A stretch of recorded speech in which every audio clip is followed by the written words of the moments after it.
Bonjour à tous et bienvenue sur boursicoté.com pour cette nouvelle analyse technique Forex, matières premières et crypto-monnaie avec une paire de devises euro-dollar qui n'a pas beaucoup bougé aujourd'hui. Les principaux marchés actions étaient fermés, on est resté ici autour de la zone des 1.0925.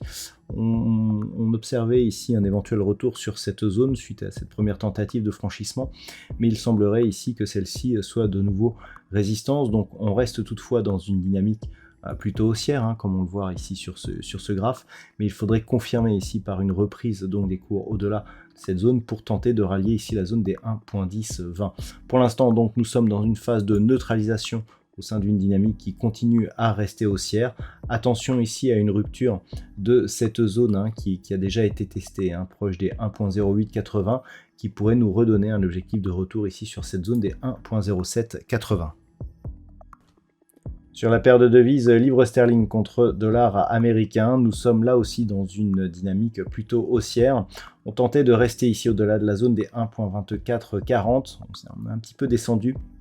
On avait une première attaque ici sur cette phase, et puis on était remonté au-dessus de la moyenne mobile 20 exponentielle, mais là on est un peu plus sur un changement de tendance puisque on passe bien donc sous cette moyenne mobile 20 exponentielle ici en rouge, et on a un contact ici sur la bande de Bollinger supérieure. Donc l'enjeu de la semaine prochaine sera d'observer si cette zone ici d'un 24,40, après avoir été support ici, devient résistance, auquel cas on pourrait bien assister à un changement de tendance, donc juste après la tentative de cassure de cette zone qui aurait pu nous donner un peu plus d'allant d'un point de vue moyen terme. Toujours est-il que tant que l'on reste en dessous, on est sur un mouvement de retournement de tendance qui pourrait aboutir à un retour ici des cours sur la zone des 1.2270. Pas de nouveauté sur l'or qui n'a pas coté aujourd'hui, on est toujours donc sur un signal d'impulsion haussière ici, suivi d'un retour sur cette moyenne mobile 20 exponentielle et donc une stabilisation sur cette zone, et puis la zone ici des 2000 $ l'once qui était précédemment résistance, comme on peut le voir ici sur ce graphe, résistance ici, et qui tente de devenir support. Donc tant que l'on est au-dessus de ces zones, l'objectif reste une poursuite donc des prix du métal jaune vers leur plus haut historique, au-delà des 2070 $ l'once.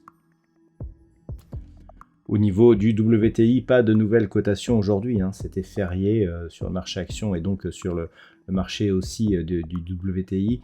On est ici sur une dynamique qui s'est totalement éteinte suite à l'ouverture ici de ce gap, donc suite aux dernières déclarations de l'OPEP, et donc aucune tendance, comme je vous l'indiquais déjà hier, depuis cette phase de hausse.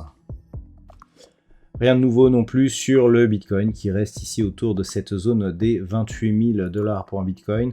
Donc depuis ici cette impulsion, on est totalement sur une direction horizontale sur cette crypto-monnaie dans l'attente donc d'une poursuite en direction des 30 000 $ pour un Bitcoin. Voilà donc ce que l'on peut dire sur l'analyse technique de ces principaux actifs de marché. Je vous souhaite de passer une bonne soirée et un bon week-end. On se retrouve dès la semaine prochaine pour d'autres analyses techniques, toujours sur le site boursicoté.com.